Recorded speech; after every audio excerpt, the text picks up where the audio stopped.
In this video I'm going to describe how to create panel pages using Yearbook Fusion. This is an unpopulated panel that we're seeing here. There's a header at the top. It might say someday the name of the teacher whose grade we're looking at, for example. These gray frames are where student and teacher pictures will go. These labels over here are associated with each one of the individuals in the panel. So the first step I need to take is to import a database worth of students, and I'll begin by clicking on the Yearbook button here. This asks me which PSPA file I'd like to load up. The PSPA stands for Professional School Photographers Association. They have a standard for how the students in a school should be represented on a CD. If you look at the installation that you got with Yearbook Fusion, you should find several examples. I'm using one of them here. This is the high school example. And I'll just draw your attention here in this import dialog to the different fields that are in the index file. These are the names of the photographs that we're importing, the grade and first and last name of the individuals they represent. We also have the teacher, and finally 3 optional fields which are going to make the presets work. They're quite important. The department, so for most of the students it's student, but when you get down to the adults you see administration, faculty, support. Title is optional. If you fill it in, then you'll know who's the principal and who's the VP, and if you fill in the salutation fields, you'll know the difference between a Miss and a Mrs., for example. In any case, if your own PSPA file isn't in this format already, there's a video describing how to take older PSPA files and bring them up to date with this information. In this video, though, I'm just going to do a quick overview of how to work with the panels, and I'll leave that to another video. So when I click the import button, what's happening is the images are being imported from the CD and copied onto my local hard drive, so that if the CD gets removed, there's no problem. The database is going to become a part of this project, and if I save the project and somebody else loads it, then they'll get not just the pages, but also the database of students that came with it. And the database is quite important. It can be seen here. If you go to the Organize tab, you'll see all of the different individuals, and if you click on somebody, you'll see their name and the teacher that they're with, and so on. There's another video to describe all that. I'm just going to keep it simple in this video, and you'll notice that the panel UI has 2 different modes, simple and advanced. We're going to keep it simple.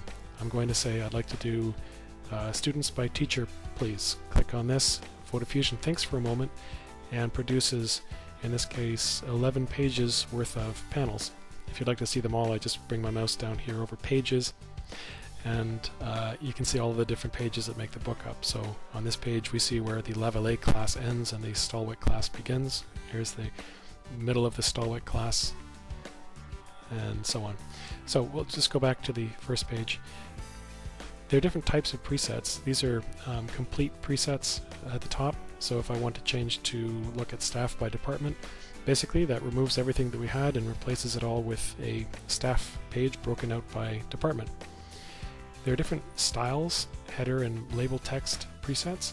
Styles allow you to choose whether you want ovals or rectangular frames. We have preset colors and so on. I'll come back to that.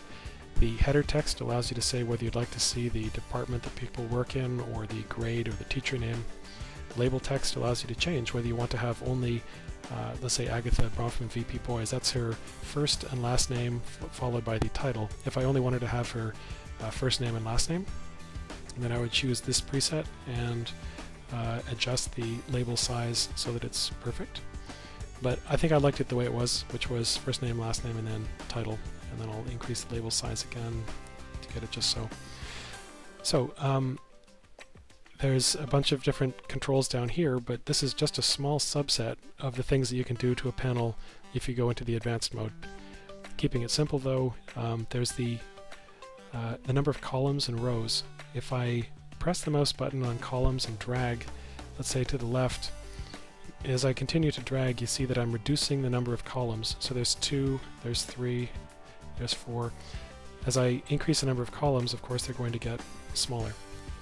The reason that only the administration is changing is because I've set it that way, group administration. If I'd said apply it to everything in this set of groups, then all of them would be changing at the same size, like that. It's actually quite useful to only affect some things. For example, if the administration is supposed to be a little bit larger, then I'll make them alone larger. and I'll increase their header size, and you'll notice that the faculty headers, labels are not getting bigger. So you can control the scope of changes that you make. So I'm going to say all of them should have the same size labels. There, they're all growing at the same speed now. So that's what the scope control does. There's number of columns and number of rows. You can choose where you want the labels to be positioned. Right now they're all under. I could have said that I'd like to have the labels beside the panel, like this. You can choose to have the labels beside each image, like this. Within each choice here, you can adjust the border width. You can adjust the header size. You can adjust the label size. So in each case what I'm doing here is I'm just pressing the mouse button and then dragging to the right and to the left. If you'd like to change the colors of any one of these things, you can do it.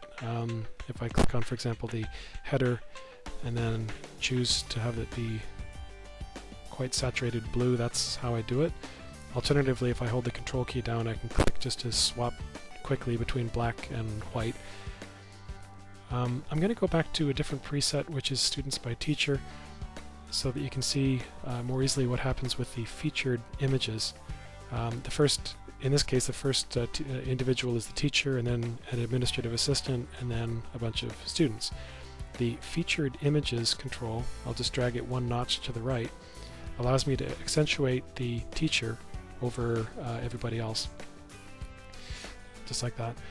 And if I want to have both of them, the teacher and the assistant, get featured, then I would press and drag to the right again, and now both of them are being featured and the rest of the kids are all just the same size. And that, by the way, was applied to all the different groups. That's why Mr. Germain is big, and also his first student. So that's a good example of why you would want the scope control to say, look, I don't want it to be applied to everybody. I'm going to bring it down to one featured individual for everybody. So now it's correct. But then I'll find the students who have assistants, because obviously not all of them do, and say, okay, I only want the Derok class to have 2 featured teachers there, and I'll press the page down key. There's Mr. Germain, no assistant. There's Mr. Hebert, he does not have an assistant either. Mrs. Levelet doesn't either. Neither does Mr. Stallwick. But it looks like this teacher does, and so I'll need to bring up this teacher here. So I'll say feature him as well. And you notice, by the way, that it changed automatically. As I was going from page to page, the group was changing to keep up with me. So I really was changing the right group there. So there's only one control left. That is the auto knockout, which allows me to quickly have people get out of the way to hold pictures. If I turn auto knockout on and then drag a picture into the layout, the students that are covered up by that picture will get out of the way. This is called occlusion, and anybody who is occluded gets knocked out. So you can see that we're knocking out automatically. You can do this kind of thing manually as well. If you turn auto knockout off, then of course it'll reflow, and now I can manually knock people out just by clicking. So by clicking on a frame, it basically turns it pink. That doesn't show up in the final rendered output. It's just indicating that there's something that was knocked out. And the reason you would do this, let's just go get a picture of a school, let's say, is to throw a candid, let's say, into the middle of your book. So I'll go and grab a frame and drop it on. And that's a good example of how you would spice up a panel page. The only thing left to notice is the mode, and when you're satisfied with your overall panel, you can change it to be locked. And this means that you can't select it, or change the font, or do anything like that to it. On the other hand, if you'd chosen manual, then you can do some quite fancy effects, such as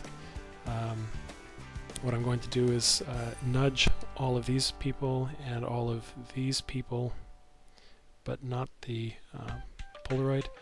There we go. So now I've got a kind of wave effect going on, and I did that by going to manual mode and then just selecting and moving individuals around. If you were to change back to automatic mode, then it's going to tell you, are you sure? Because it's going to reflow everything. And if I say yes, you'll see that it automatically just reflows everything. So that's how to work with panels, light and easy. If you have a well-configured PSPA database, then really it's just a matter of choosing a preset and off you go. If you want to get more detail, then just click on Advanced, and that will be the topic of another video.